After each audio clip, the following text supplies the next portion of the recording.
Մերոնք կետեեմ կայքի եթերում ես շարունակում եմ։ Մերոնք շարքը բարև ձեզ։ Շնորհակալություն AMGA ընկերությանը, վերջինիս տնօրեն Էդվարդ Քալաջյանին ասացի, որ այս ստուդիան այս տաղավարը մշտապես ասել է, քանի դու այստեղ Ամերիկայի Միացյալ Նահանգներում ես, քո տրամադրության տակ է հրավիրիր զրուցակիցներ, զրուցիր եւ ես հաճույքով օգտվում եմ Էդվարդի բարությունից։ Այսօր եթեր եմ հրավիրել Վարդիթեր Ռոզ Գրիգորյան, հա,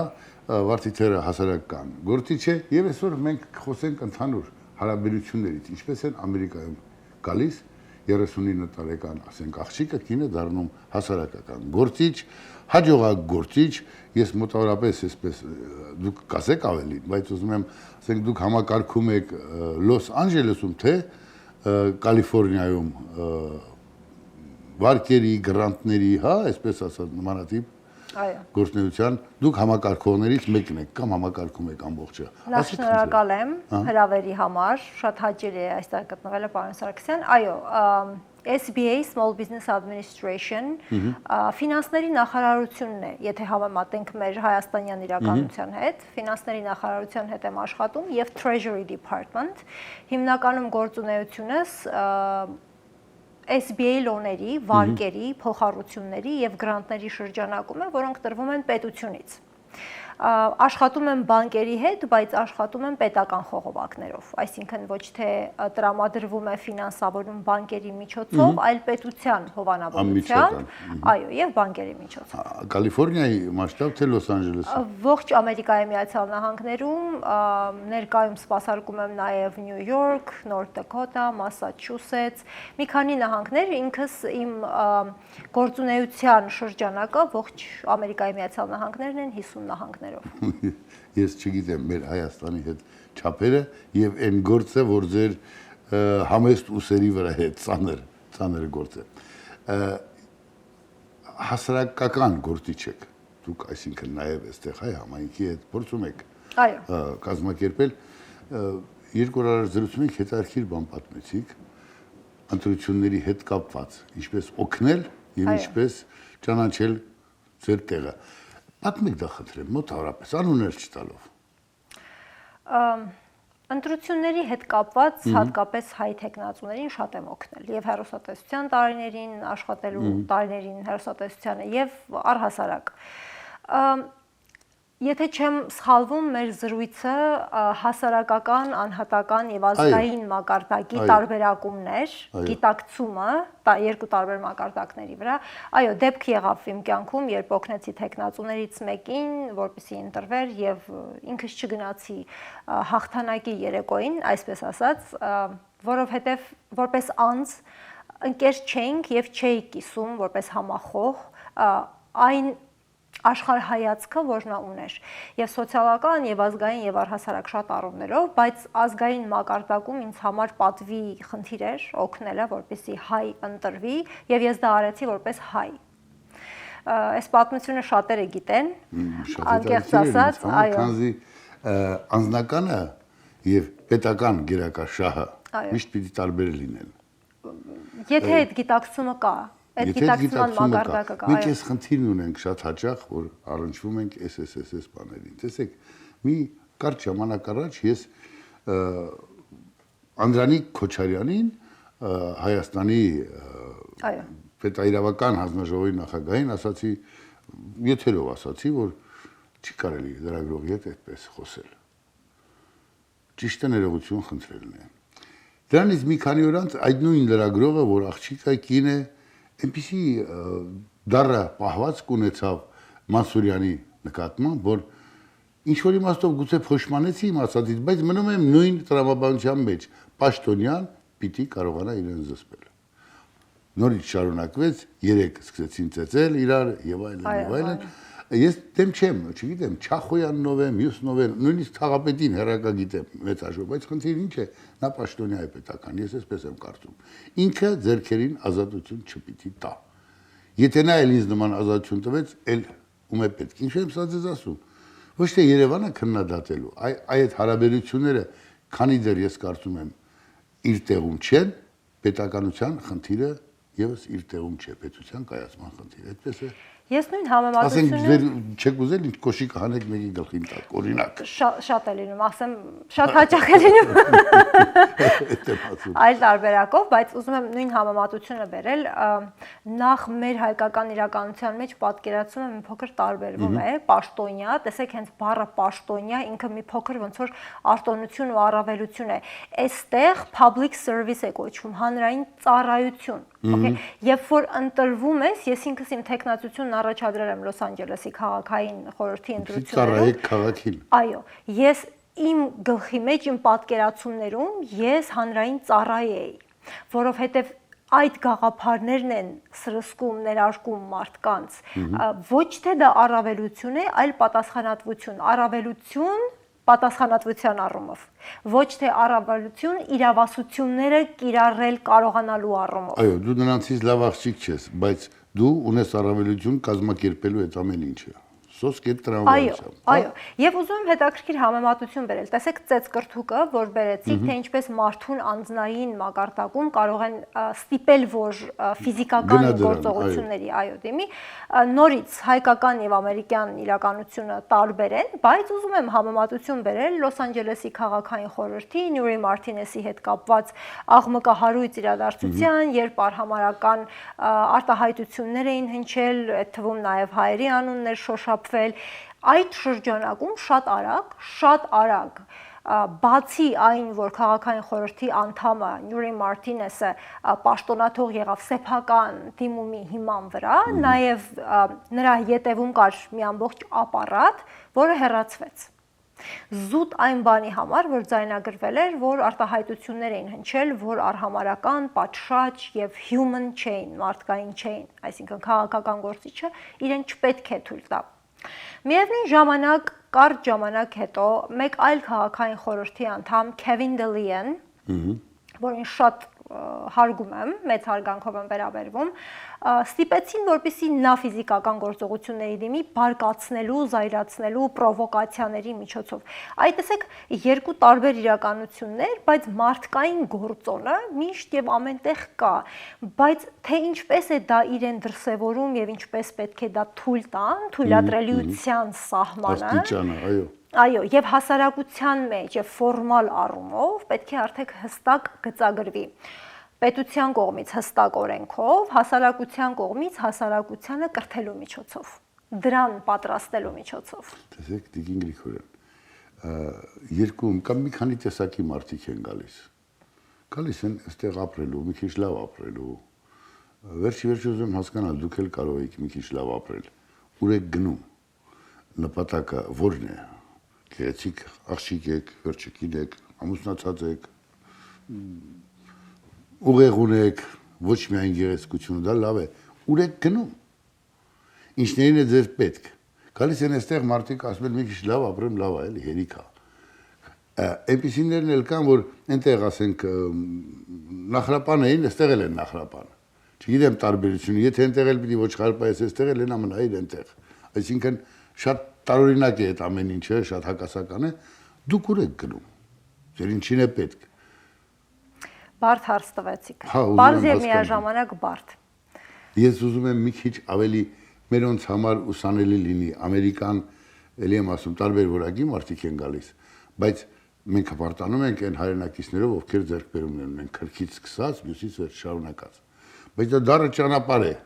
Մի ամբողջ կյանք կարող է չհերիքի եւ ճանապարհի կեսին էլ կարող է մարդու ողնաշարը կոտրվի։ Բոլորս դա հասկանում ենք։ Այո, մենք հասկանալ ես ուր եք գնում։ Սոցիալապես իմ ողնաշարը մի քանի անգամ կոտրվել է։ Ասեմ, այս երկրում, երբ որ եկա ոչ մեկը չունեի, ոչ ընտանիք, ոչ ընկերներ, ոչ անգամ ծանոթներ, ինձ համար բարդ էր։ Առաջին նոր տարին Որտեղից եք եկել։ Եկել եմ Հայաստանից, Արտաշատ քաղաքից եմ, այո, ծնունդով։ Եվ մինչև հիմա իմ հայրենի քաղաքի հետ շատ ամուր կապեր ունեմ եւ միշտ ունենալու եմ, որովհետեւ դա իմ ծննդավայրն է։ Շատ դժվար էր։ Առաջին ամանորներ իմ այստեղ ու չկար որևէ մեկը, որին ես կարող էի զանգել եւ ասել շնորհավոր ամանոր։ Այո, մենակ էի եկել։ Այո, գրին քարտ էի շահել։ Մենակ, այո։ Ուղղակի գրին քարտ էի շահել, համընկավ այդ ընթացքը, պետք է գնայի 2013։ Բարի։ Պետք է գնայի Անգլիա վերապատրաստվելու, չկարողացա գնալ, որովհետև ժամանակը լրանում էր, այստեղ գալու, green card եթե շահում ես, հատուկ ժամանակահատված կա, որ պետք է գաս։ Ինչևէ, եկ այստեղ շատ դժվար էր։ Շատ դժվար ուղի եմ անցել։ Հատկապես երբ որ մենակ ես եւ կին ես, ինձ փրկում էր լեզվի իմացությունը, բայց բոլորը այստեղ գիտեն Լոս Անջելեսի downtown հատվածը, փողոցների երկայնքով քայլում էի եւ աշխատանք էի փնտրում, ասում էի ամեն ինչ կանեմ։ Ինքս աշխատել եմ Երևանի պետական համալսարանում, ասպիրանտուրայից հետո, եւ այս տարբերությունը դասախոսում էի տրամաբանություն եւ փիլիսոփայություն։ Տարբերությունը այնքան մեծ էր կարգավիճակների սոցիալական, դա արդեն ապտակ էր, բայց ես նպատակադրված եկել էի, որ ես այստեղ այս երկրում ինչ-որ բան պետք է անեմ։ Դռներ էի ծեծում, ցանկացած աշխատանք, ֆիզիկական աշխատանք, ինչ որ կլինի, միայն թե ես աշխատանք եմ ուզում։ Ինչևէ, անցան Չեք բողոքում, չեք ասում թաղեմ Թրամփին, չգիտեմ, մյուսին։ Ոչ մեկին չեմ թաղել։ Ոչ ոք մեղավոր չի, մենք ենք կերտում մեր ճանապարհը։ Մենք մեր կարողության շրջանակում։ Ինչևէ, անցան տարիներ, այս ընթացքում երկար դժվար ճանապարհ անցա, բնականաբար, հիմա էլ ամեն օր անցնում եմ, այնպես չի որ հիմա հեշտ է։ Բայց դրանից ուղիղ 9 տարի հետո, այսինքն մի 2.5 տարի առաջ, իմ լավ ընկերներից մեկը Լոս Անջելեսի ոստիկանության բաժնում պաշտոնի բարձրացում էր ունեցել եւ ինձ հրավիրել էր, ավտոմեքենա սխալ տեղ կայանեցի եւ քայլում էի ոտքով, ծաղիկներ էի գնել իր համար եւ այլն։ Եվ ինչ գիտակցեցի, որ ուղիղ 9 տարի առաջ հենց այս նույն փողոցով, նույն ուղությամբ ես քայլում ու աշխատանք էի փնտրում։ Այսօր արդեն ես թեկնածու էի այդ նույն քաղաքի քաղաքային խորհրդի։ Եվ մենակ, որովհետև շատ լավ մարդիկ կանգնել են ճանապարհից, շնորհակալ եմ իրենց, բայց առավել եւս շնորհակալ եմ վատ մարդկանց, որտեվ ուժեղացրել են։ Այո, ինձ մեջ չի սպանում ավելի ուժեղ է դարձել։ Այո։ Չսպանելու աստիճան, կոտրվել եմ, եղել է շատ, որ կոտրվել եմ, հատկապես քաղաքականություն մտնելը դժվար է։ Վշտացել եք։ Չեք կոտրվել, վշտացել եք։ Որ կոտրվեի, կոտրված կմնայիք։ Չէ, հետո վերականգնվել եմ։ Ցավացել է, այո, վշտացել եք։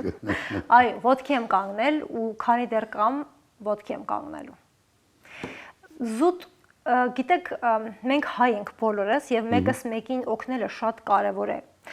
Իմ օրինակով այ ասում եք ուր եք գնում, չգիտեմ ուր կհասնեմ, գնում եմ դեպի ավելի ամուր դիրքեր, ինձ համար որպես անձ, համայնքիս համար, փոքր եւ մեծ համայնքների, փոքր հայկական համայնքի, մեծ համայնքի, այսինքն առհասարակ բոլոր ազգերը ներառյալ, եւ ազգիս համար, որովհետեւ եթե ես այստեղ ուժեղ լինեմ, լծակներ կունենամ Հայաստանում շատ բաներ փոխելու։ Պիտանի լինելու, ասենք։ Այո։ Չգիտեմ ուր կհասնեմ, ինչքանով կկարողանամ ռեալիզացնել, բայց մի բան հստակ է։ Ես իմ օրինակով երկու բան փոխեցի համայնքում։ Մեկ ցույց տվեցի, որ մարդիկ կարող են իրենց ժամանակն ու գիտելիքները դնել իրար օգնելու համար, որովհետև հեռուստատեսությամբ երկար տարիներ, վերջին շրջանում անգամ ես ինքս իմ աշխատանքով, իմ կամքով մարդկանց փոխանցում էի այն ինֆորմացիան, որը հասու չէր հայերենով շատերի համար, հատկապես իմիգրանտների։ Եվ այն աշխատանքը, որ շատերը գումարով էին անում, ես անվճար մարդկանց տրամադրում էի ամենաթանկ բանը՝ ինֆորմացիան։ Ինչպես ճիշտ քաղել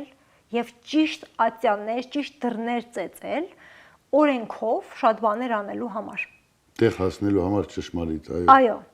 Եվ երկրորդ բանը, որ փոխեցի, դա այն էր, որ շատ հայ երիտասարդներ հասկացան, որ այստեղ քաղաքականություն մտնելը, հատկապես լոկալ մակարդակում, անհասանելի բան չէ։ Եվ ինձնից հետո այսօր արդեն ես տեսնում եմ շատերը, որ զանգ են տալիս եւ խորհուրդ են հարցնում եւ ուզում են աջակցություն եւ ուղակի կիսվում են, որ իրենք էլ պատրաստվում են մտնել քաղաքականություն։ Դառնալ մասը պետության։ Այո։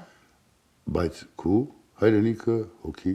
երկիրը չմոռանալ։ Մասը լինելով լինել նաև պիտանի, քանզի ես երկրի օրենքները դա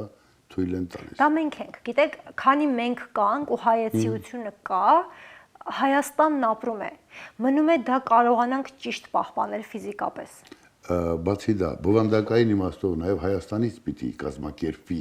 մեր կապը։ Անշուշտ։ Ըստիս։ այդ կապը տեսնում եք այս պահին կազմակերպվում է թե չէ։ Հավուր պատշաճ չի, այսինքն այսպես էլի, որ զգանք։ Այո եւ ոչ։ Գիտեք, քննադատելը միշտ հեշտ է։ Դնենք մի կողմ։ Առայժմ այս տարիներին չի եղել, աստորեն։ Նախորդող, ի նկատի ունեմ վերջին 20-30 տարում, դրանից էլ առաջ խորհրդային միությունն էր գուցե ավելի կար կապ, քան հիմա։ Նորից պետք է ասեմ այո եւ ոչ, որովհետեւ ցավոք սրտի մենք մի քիչ նյութական ենք մտածում, նյութական մտածող ազգ ենք եւ ներգրավվածությունը հատկապես տեսեք այս վերջին պատերազմի առումով ավելի շատ երևաց ու զգացնել տվեց այդ փաստը, որ մարդիկ մասնակցություն ունենալ հասկանում են փող նվիրատվելով։ Դա չէ։ Այսինքն միայն նյութականը չէ, որ կապում է մեզ։ Դա անհրաժեշտ, երբեմն շատ անհրաժեշտ, բայց ոչ բավարար պայման է։ Այստեղ պետք են այնպիսի կառույցներ, որոնք մեկը մյուսի հետ աշխատեն, կրթական ատյաններ են պետք, որոնք համագործակցեն սերտորեն մեկը մյուսի հետ։ Այսօր հեռավար այդ տեխնոլոգիաները թույլ են տալիս, որպեսզի դա իրականան, այսինքն պարտադիր չի, որ հայ ուսանողը օրինակ գա ֆիզիկապես Լոս Անջելես, որպեսզի այստեղի շատ գիտելիքներ կարողանա վերցնել, փորձը կարողանա վերցնել։ Նույնը բանակաշինության մեջ, նույնը այլ տարբեր ոլորտներում դա կարելի է կազմակերպել, այո, նաև ֆինանսը նկատի ունենալով, բայց նաև ամուր կապեր եւ կամուրջներ ստեղծելով մեկը մյուսի հետ։ Ամենակարևոր բանը իմ կարծիքով խթանելու համար առևտրային կապեր ստեղծելն է, որ փորձեցին անել Կալիֆոռնիայի առևտրի եւ մշակույթի Պորտանտինոյի գլխավորած գրասենյակի միջոցով Զարեհ Սինանյանը մեր Գլենդերի նախկին քաղաքապետը այս պահին գտնվում է, Զարեհը իմ լավ ընկերներից է։ Ես կարծում եմ, որ շատ լավ գործեր անում են, բայց դեռ ավելին է պետք անել։ Դեռ չի բացվում, դեռ ամբողջական չի լինում։ Ինչևէ, ես կարծում եմ մեր հեռուստատողները լսեցին։ Ես ինքս կնամեծար մարդ եմ, բայց խելոք կինը շատ ավելի լավ է։ Լավ է, որ այդպես եք մտածել, լավ է, որ նպատակ ունեք։ Դա նաև լավ օրինակ է, որ պիտի լինի վարակիչ։ Հուսամ մենք դեռ կհպարտանանք վարդիթերով, ասեմ չէ, որ ձեզ տեսա, ասեցի մի երկ Կարավոջյան ասում էի, աղջի անունդ վարդիթեր, ինձ շուտ դարար մարտիթեր, աղջի անունդ Շուշան, հակին չորեր խշխշան, եւ այսպես շարունակ։ Առողջ լինեք, շնորհակալ եմ։ Շատ շնորհակալ եմ։ Ահա այսպես, ահա, այսպեսին էր Վարդիթեր Գրիգորյանը, ահա այն օրինակը, որ թերևս յուրաքանչյուրը պիտի յուրովի անկալի ու առաջ գնանք, քանզի սրանից են կողմ հետ դարձ չկա։ Կհանդիպենք։